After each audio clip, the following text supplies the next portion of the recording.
Hello everybody, class 10th की worksheet आ गई है सोशल साइंस की। और आज हम पढ़ने वाले हैं असहयोग आंदोलन। पिछली बार जब हमने महात्मा गांधी जी के बारे में ही पढ़ा था, पिछली वर्कशीट में, वर्कशीट 7 में, उस वर्कशीट में हमने पढ़ा था महात्मा गांधी जी कैसे भारत आए और कैसे उन्होंने अलग अलग जगह पर आंदोलन शुरू किया। सत्याग्रह के लिए उन्होंने बात बताई और हमने ये भी सीखा कि अहिंसा और हिंसा में क्या फ़र्क है और सत्य और अहिंसा क्यों ज़रूरी है, सत्याग्रह क्यों ज़रूरी है। हम हिंसा करके कभी भी अच्छाई के साथ अपना स्वराज नहीं पा पाएंगे। ये बातें हमने पिछली वर्कशीट में पढ़ी थी। इस बार हम पढ़ने वाले हैं असहयोग आंदोलन। उससे पहले हम एक बार देख लेते हैं टाइमलाइन, जिसमें महात्मा गांधी जी कब आए और क्या क्या हुआ उसकी एक टाइमलाइन बनाई गई है। देखते हैं महत्वपूर्ण टाइमलाइन। 1915 में गांधी जी आते हैं, जनवरी 1915 में गांधी जी का आगमन होता है। वो साउथ अफ्रीका से आए थे। वहाँ उन्होंने अपार्थेड यानी कि काला और गोरा भेद की नीति थी उसका विरोध किया था। उसके बाद 1916 में उन्होंने किया चंपारण में सत्याग्रह। चंपारण में किसानों के लिए वहाँ पर एक सत्याग्रह किया, छोटा सा सत्याग्रह था। वहाँ थोड़ी सी भीड़ थी, कुछ लोगों के साथ मिलकर उन्होंने सबसे पहले सत्याग्रह का कॉन्सेप्ट आगे रखा, यानी कि सत्य के लिए आग्रह करना है, उसके लिए शोर नहीं मचाना है, उसके लिए हिंसा नहीं करनी है, सिर्फ आग्रह करना है।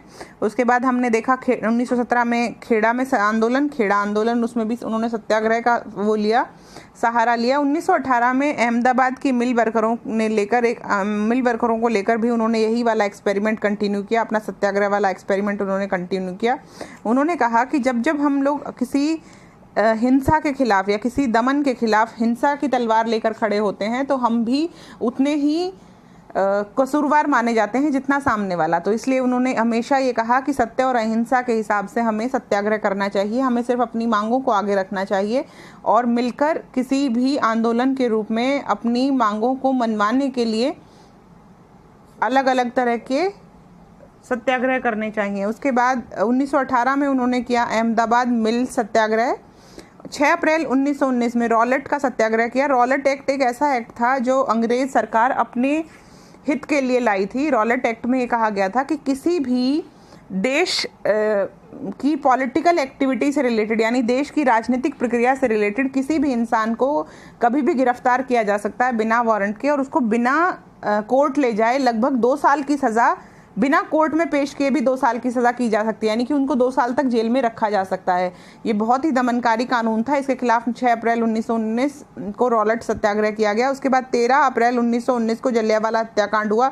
हम सब जानते हैं जनरल डायर ने जलियांवाला बाग में इकट्ठे हुए लोगों, निर्दोष और निहत्थे लोगों पर।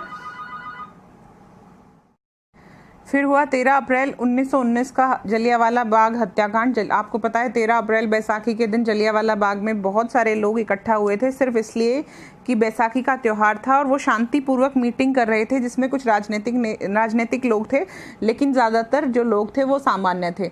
और उन सब पर हत्याकांड इसलिए कहा जाता है क्योंकि उन सब निहत्थे और बेकसूर लोगों पर जनरल डायर ने जलियांवाला बाग के एक ही एंट्री होती थी उस वक्त, एक ही एंट्री को बंद करके और वहाँ पर उन्होंने गोलियां चलवाई थी, अंधाधुंध फायरिंग की गई थी, और इसीलिए इसको 13 अप्रैल 1919 को जलियांवाला बाग हत्याकांड के लिए जाना जाता है। उसके बाद जनवरी 1921 में शुरू हुआ असहयोग और खिलाफत आंदोलन। हमने पहले भी पढ़ा है और मैं आपको लिंक भी शेयर करूँगी। हमने नेशनलिज्म की पूरी 3 वीडियोस बनाई हैं। उसमें हमने खिलाफत आंदोलन क्या था, जो हिंदू और मुस्लिम एकता को लेकर गांधी जी लेकर आए थे कि हमें ये खिलाफत आंदोलन करना चाहिए ताकि हम हिंदू और मुस्लिमों के बीच में जो दीवार पड़ी है, जो 1905 में बंगाल विभाजन से शुरू हुई थी और वो बढ़ती ही जा रही थी, उसको कम करने के लिए उन्होंने खिलाफत आंदोलन शुरू किया। और जनवरी 1921 थी उसकी तारीख।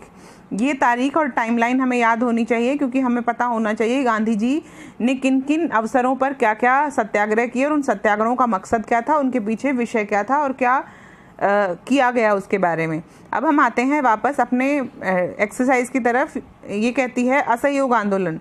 प्रसिद्ध पुस्तक हिंद स्वराज, ये गांधी जी की पुस्तक है। गांधी जी ने एक पुस्तक लिखी है हिंद स्वराज। में महात्मा गांधी जी ने कहा था कि भारत में ब्रिटिश शासन भारतीयों के सहयोग से स्थापित हुआ था। ये बिल्कुल सही बात है। भारतीयों के सहयोग के बिना ब्रिटिशर्स यहाँ कुछ नहीं कर पाते।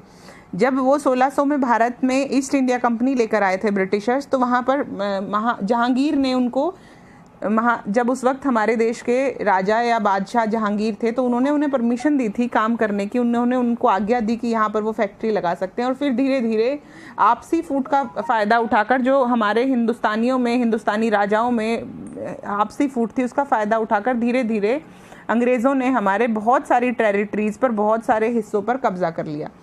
अभी इसी वक्त जब ये हिंद स्वराज की बात हो रही है, जब महात्मा गांधी जी ने कहा कि ब्रिटिश शासन में भारतीयों के सहयोग से स्थापित हुआ, ये बिल्कुल सही साबित होती है, क्योंकि अभी भी जब ये हम राजा नहीं रहे और ये सब चीज़ें नहीं रही, तब भी जो अंग्रेज़ों के साथ काम करने वाले लोग थे, चाहे वो फौज में थे, चाहे वो क्लर्क थे, चाहे वो फैक्ट्रियों में चीज़ें बना रहे थे, चाहे वो माल सप्लाई कर रहे थे, वो सब भारतीय थे।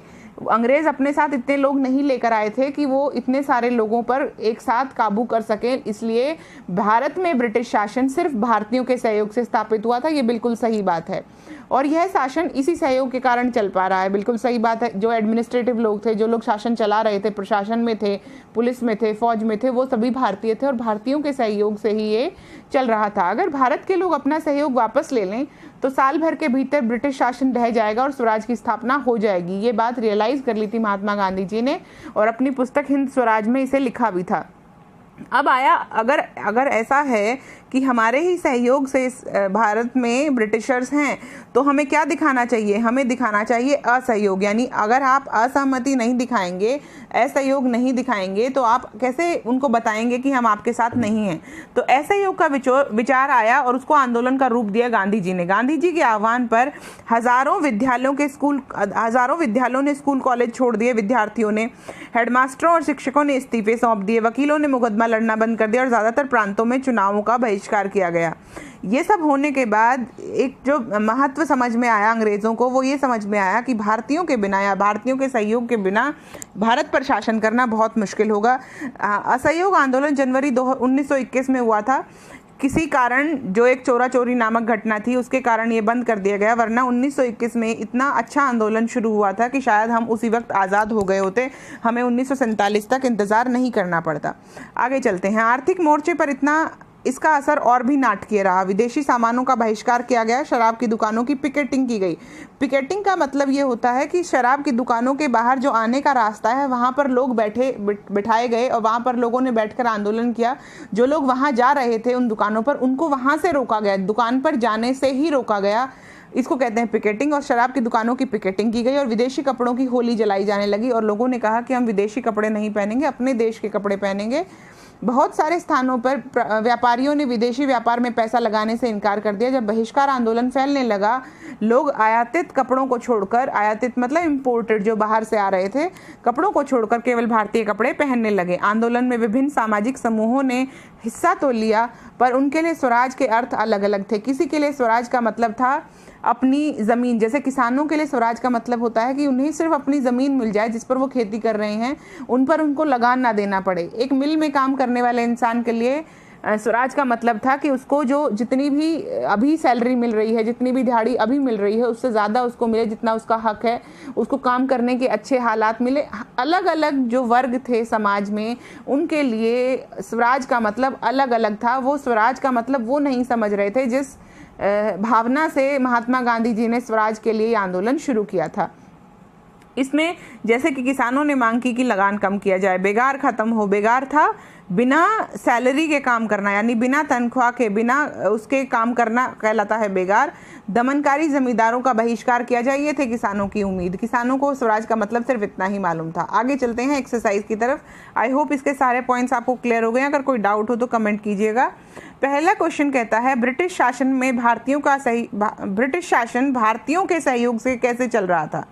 जनता ने ब्रिटिश सरकार के प्रति असहयोग कैसे दिखाया? देखिए, ब्रिटिश शासन के जो लोग थे वो मुट्ठी भर थे। अगर भारतीय चाहते और भारतीय एक तरफा अगर युद्ध करते तो शायद ब्रिटिशर्स का यहाँ रुकना, ब्रिटिशवासियों का यहाँ रुकना बहुत ही मुश्किल होता, क्योंकि यहाँ पर क्लर्क से लेकर, फौज से लेकर, पुलिस से लेकर मिल मालिकों तक जो थे वो सब भारतीय थे।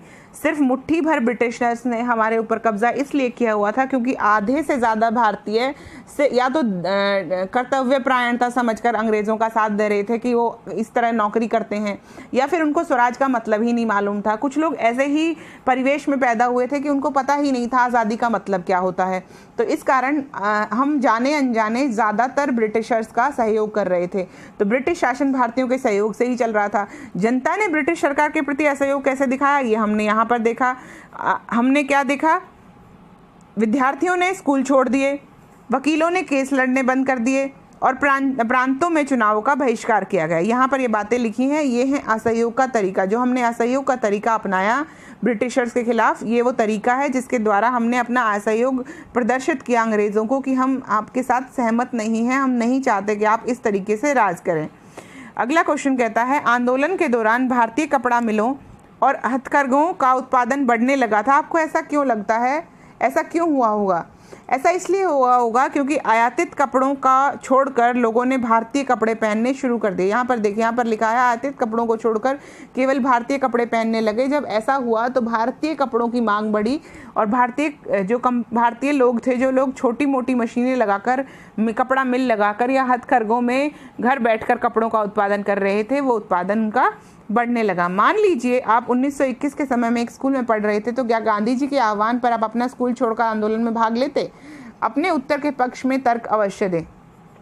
बेटा, हम जिस दौर में पैदा हुए हैं, हमने सिर्फ आज़ादी देखी है, हमने स्वराज गणतंत्र के लिए स्ट्रगल या मेहनत नहीं देखी है। जो बहुत सारे लोग फांसी पर झूल गए, हमें उस एहसास की भनक भी नहीं है, क्योंकि हमने नहीं देखा कि कोई इंसान आपको गवर्न कर रहा है, कोई इंसान बाहर से आकर आपके ऊपर कब्जा करके बैठा है। ऐसे हालात हमने नहीं देखे। तो अगर हम लोग 1921 में होते और इसी सोच के साथ होते जिसमें आज हैं, तो शायद हम बहुत ही ज़्यादा तरीके से विरोध करते, इससे भी ज़्यादा भयावह रूप से हम लोग विरोध करते, जिसको दमनकारी नीतियों के खिलाफ बहुत तगड़ा विरोध माना जाता।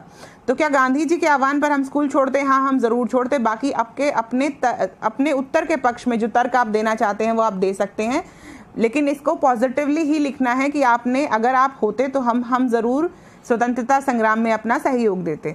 अगला क्वेश्चन कहता है, गांधी जी ने असहयोग आंदोलन चलाया स्वराज के लिए। यदि आज आपको किन्हीं मुद्दों पर असहयोग आंदोलन चलाना हो तो वो कौन से होंगे और आपके तरीके क्या, आप कौन से तरीके अपनाएंगे? बेटा, अगर इस क्वेश्चन का मैं जवाब देने लगूं तो ये बहुत पॉलिटिकल क्वेश्चन हो जाता है, क्योंकि आप किसी को ये नहीं बता सकते कि वो किस तरीके से बिहेव करने वाला है। आपको ज़िंदगी में जो समस्याएं हैं, जो मुझे ज़िंदगी में समस्याएं हैं या जो असंतोष है हमारा सरकार के प्रति, वो अलग अलग तरीके से है। तो इसलिए इसको आप खुद ही लिखेंगे और मैं भी आपको कोई गाइडलाइंस नहीं दूंगी। गांधी जी ने असहयोग आंदोलन चलाया था स्वराज के लिए। अगर आपको आज अपनी सरकार या अपने लोगों के या अपना जो गवर्नमेंट सिस्टम है, प्रशासन है, उसके खिलाफ कोई आंदोलन चलाना हो, कोई असहयोग दिखाना हो, तो आप कैसे दिखाएंगे और कौन से टॉपिक्स पर दिखाएंगे? ये ओपन एंडेड क्वेश्चन है, ये क्रिएटिव क्वेश्चन है, इसमें आपकी अपनी रचनात्मकता के हिसाब से जवाब दीजिएगा। आई होप आपके सारे डाउट्स क्लियर हैं। अगर इस वर्कशीट से रिलेटेड कोई क्वेश्चन है तो कमेंट कीजिएगा। तब तक keep learning, keep smiling and keep watching the videos. In case you have not subscribe to the channel, please subscribe the channel. Thank you so much, have a great day, bye bye.